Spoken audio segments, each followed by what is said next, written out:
एक काम करो, तुम्हारे शरीर में कोई बीमारी है? बीमारी? आप बीमारी की बात कर रहे हो? हमने तो काफी इलाज कराया मगर कुछ फायदा नहीं किया। अरे अगर कोई बीमारी हो तुम्हारे शरीर में किसी वैद्य से दवा ले लो, ठीक हो जाओगे। अरे आप दवा की बात कर रहे हो नारद जी? मैंने काफी दवा खा ली। अच्छा, मगर किसी दवाई ने असर नहीं किया। दवा काम नहीं कर रही है। बिल्कुल नहीं नारद जी।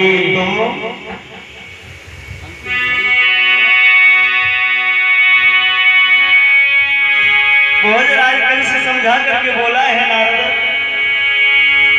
वृंदावन में नंद नाम के अहीर रहते हैं, उनके यहाँ पर दो बालक हैं कि उस अहीर और अहीरा के दो बालका और बलरामा कृष्ण कहलाते हैं।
देवर्षि नारद को समझा देने को बहुत राजकल से बोला है।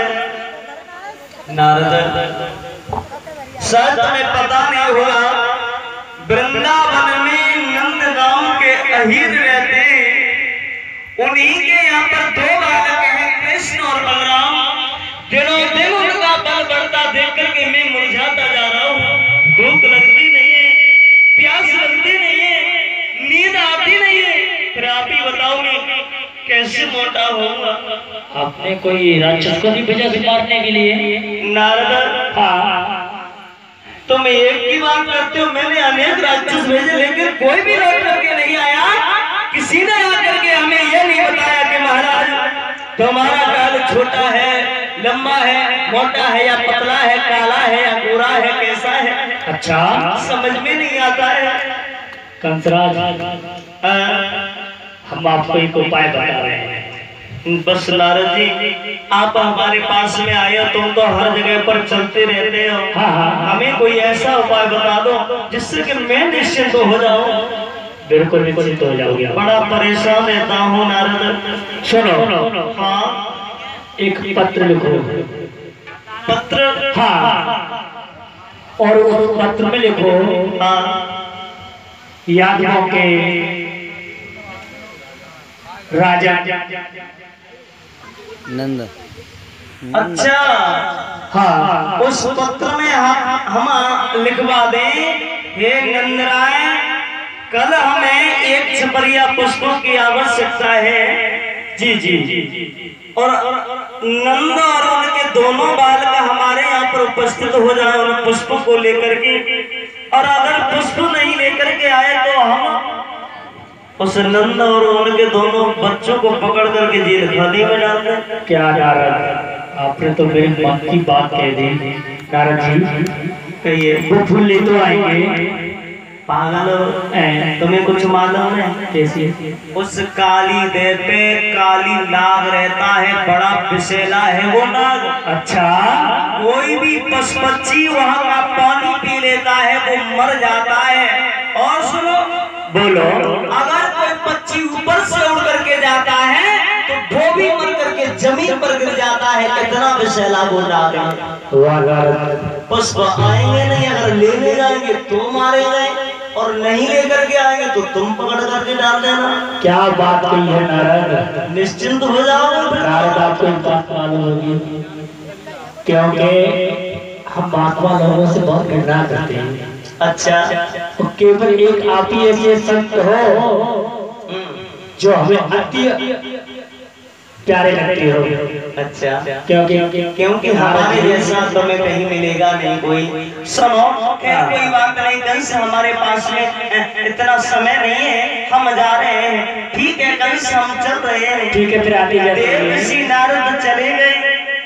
भोजराज कंस ने क्या किया है कि पत्र लिया है और पत्र में साफ शब्दों में लिख दिया है, हे नंदराय, कल हमें एक छपरिया के कमल के पुष्पों की आवश्यकता है। अगर यह पुष्प हमारे पास में नहीं आए तो हम तुम्हें और तुम्हारे दोनों बच्चों को पकड़ करके जेल खाने में डाल देंगे, कठोर से कठोर दंड देंगे। और पत्र लिखवा करके पत्र को भिजवा दिया है वृंदावन के लिए। जब वो पत्र नंद के हाथ में पहुंचा है और नंद बाबा ने जब उस पत्र को खोल करके पढ़ा, अरे भैया, खोल पढ़ी बाबा ने पाती, जिनकी लगी धड़कने छाती। अरे अब कंस भया कुलदाती, और होनी से पेश न जाती। अरे कंस, तुम एक राजा होते हुए भी ये मेरे पास में ये पत्र लिखवा करके तुमने भेजा है, समझ में नहीं आता है। मेरे दोनों बेटाओं ने तुम्हारा बिगाड़ा क्या है जो कि तुम मेरे दोनों बेटाओं के पीछे पड़ गए हो। नंद बाबा उस पत्र को लेकर के उदास हो गए, वहीं बैठ गए। लेकिन सज्जनों, मैया यशोदा ने जब देखा है तो मैया यशोदा चल करके आई। आकर के जब नंद को देखा है, सोचने लगी, वैसे तो ये हर वक्त हंसते खेलते रहते थे, लेकिन आज क्या बात है, बड़े उदास दिखाई दे रहे हैं। पास में पहुंची है, जाकर के बोली है, कारण क्या है, बड़े उदास दिखाई दे रहे हो आप हमें। नंद बाबा बोले हैं, यशोदा, उदास होने की तो बात ही है, कंस हमारे दोनों बेटाओं के पीछे समझ में नहीं आता है क्यों पड़ गया है, क्या बिगाड़ा है हमारे दोनों बेटाओं ने उस कंस का। लेकिन उधर भगवान कन्हैया भैया बलराम गायों को चरा करके आए हैं। कन्हैया ने दूर से आवाज लगाई है मैया यशोदा को, अरे मैया, ओ मैया यशोदा,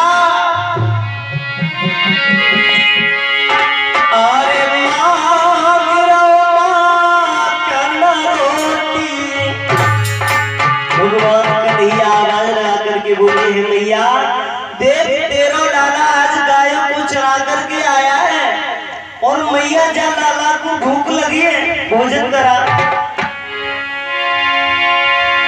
अरे माँ चना रोटी और गोपाल भैया,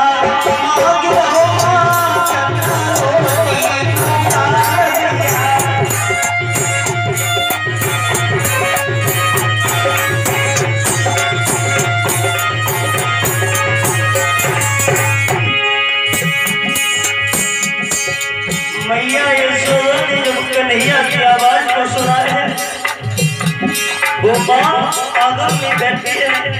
कन्हैया की आवाज को सुनकर के मैया की आंखों में आंसू आ गए, साड़ी से मुंह को ढक लिया है। यशोदा कहती आंगन में रो, यशोदा मैया कहती आंगन में रो, मैया जाती कपी रही मोती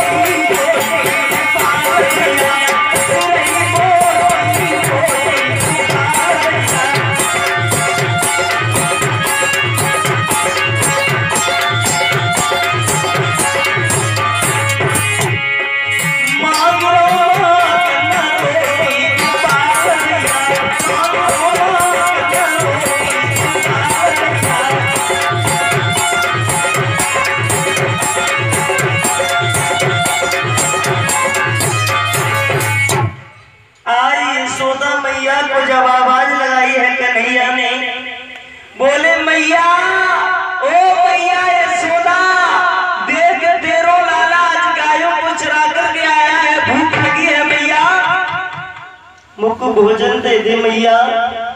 और मैया यशोदा ने जब आवाज को सुना, आंगन में बैठी है, आंखों से आंसू बहने लगे। इन्हीं मेरे बेटाओं के पीछे वो कंस पड़ गया है। कंस की बाजार में गोकुल को छोड़ करके वृंदावन में रहने लगी, लेकिन वो यह भी नहीं मानता है। भगवान कन्हैया बलराम से बोले हैं, भैया बलराम समझ में नहीं आता है, आज मेरी मैया मेरी आवाज को सुनकर के कुछ कहती भी नहीं है, मुख को और ढक लिया है साड़ी से। वैसे मेरी मैया मेरी आवाज को सुनकर के बात करके आती थी, लेकिन कारण क्या है, आज मेरी मैया रो क्यों रही है। भगवान कन्हैया दाऊ मैया से बोले हैं, भैया हमें ऐसा मालूम पड़ता है कि बाबा ने तो नहीं कुछ कह दिया मैया के। पास में गए हैं भगवान कन्हैया, और पास में जब गए तो मैया की साड़ी को हटाया है, और जैसे ही साड़ी को हटाया मैया की आंखों में आंसू बह रहे हैं। भगवान कन्हैया ने जब आंखों के आंसू को देखा, कन्हैया बोले मैया तुम्हारी आंखों में आंसू, कारण क्या है। मैया यशोदा बोली कुछ नहीं, कारण कुछ भी नहीं है बेटा, तू माखन मिश्री खाएगा लाला। यशोदा बोली खा ले बेटा, अंतिम दिन माखन मिश्री को, कल से तुमको मेरे छैया तरसना पड़ेगा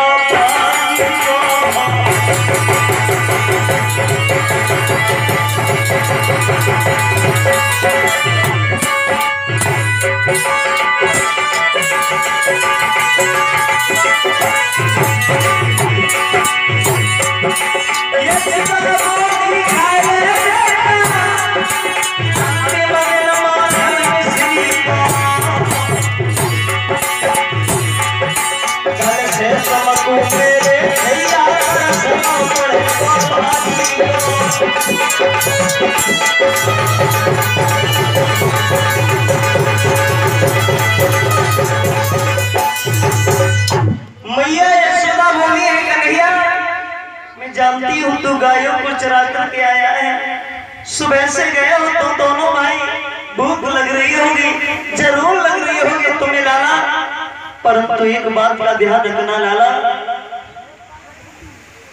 जितना भी माखन मिश्री तुम्हें खाना हो उतना आज खा लेना, आज के बाद खाना तो अलग रहा, तुम्हें ये देखने के लिए भी नहीं मिलेगा। और मैया यशोदा ने जैसे ये शब्द कहे, भगवान कन्हैया भैया बलराम दोनों ही बोले हैं, मैया अरे कल कैसा हो, ऐसा हमारे ऊपर पत्थर फट कर गिरेगा जिसके कारण ये माखन मिश्री हमारा छूटेगा। ऐसा कभी नहीं हो सकता माँ, कभी नहीं हो सकता। आरे कहीं श्याम बलरामा और कौन सा पत्थर टूटे,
वचन सुने। भगवान कन्हैया समझा करके बोले हे माँ, कल ऐसा कौन सा हमारे ऊपर पत्थर टूट के गिरेगा जिसके कारण ये माखन मिश्री हमारा छूटेगा? कदाप नहीं छूट सकता भैया, नहीं तो अब तक छूटा है ना आगे तक छूटेगा ये हमारा माखन मिश्री। परंतु मैया हम तुम्हारे हाथ जोड़ते हैं, आप अपनी आंखों के आंसू को पोंछ लीजिए, क्योंकि हम आपको देखना नहीं चाहते हैं। आप रो रहे हैं हमारे आंखों के सामने, मैया आप रो रहे हैं। दोनों ही भैया समझा करके बोले मैया यशोदा से मां,